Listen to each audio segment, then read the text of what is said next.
All right, traders, we're back with the S&P 500.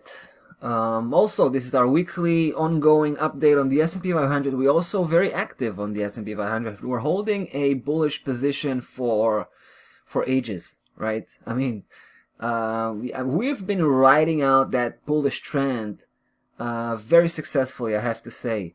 And we're approaching the final destination. Finally, it took some time, right? I mean, we're sitting here, I think, probably 2 or 3 months now on the S&P 500, basically scaling in and out, right? Getting in and out, but always on the upside, right? Taking some profit, then coming back in wherever there's a big key level getting broken.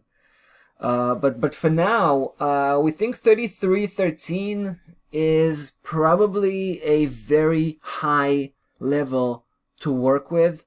It's not like it's the last target. We can find more targets even higher, but at 33.13 there's a very good chance we'll have a serious downside correction, if you know what I mean, because ever since September 2019, it's not a long time ago. It's not too long time ago, but price, oh boy, we were so much lower, right? We were at 90.29 back then.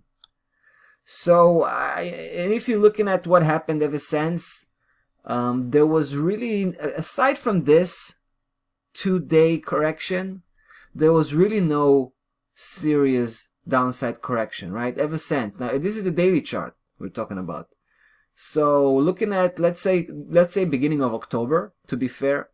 So we're talking about 2.5 months, right? On the daily chart, 2.5 months, that's a serious period of time. And we had almost no correction aside from a couple of days, very local correction.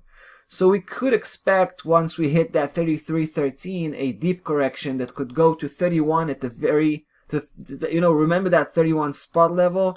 It might still stay in the game. It might still have significance, right? It might act as a strong support to break down that negative momentum. But then again, it might not be sufficient enough to hold a downside correction. It could be even deeper than that, right? It could engage with a 200-day moving average and even deeper than that.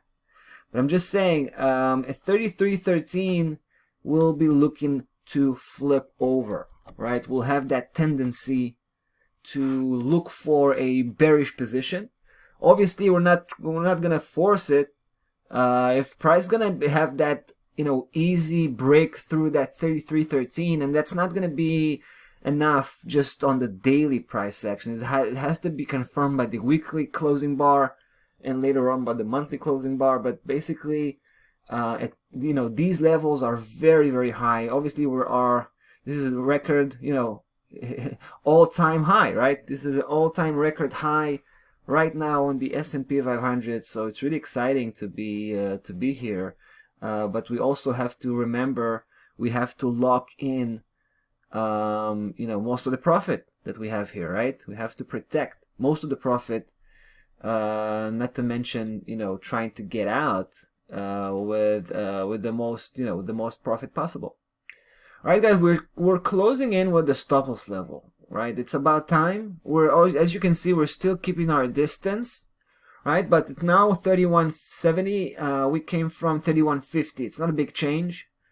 We're just trailing our stop loss level, nice and easy, right? But we're waiting for the right moment, for the defining moment where price is gonna hit our target. Last target, final target, 33.13, the famous 33.13 level. All right, guys, that's about that.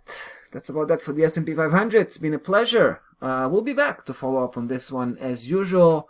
Have a nice trading day. We'll see you tomorrow.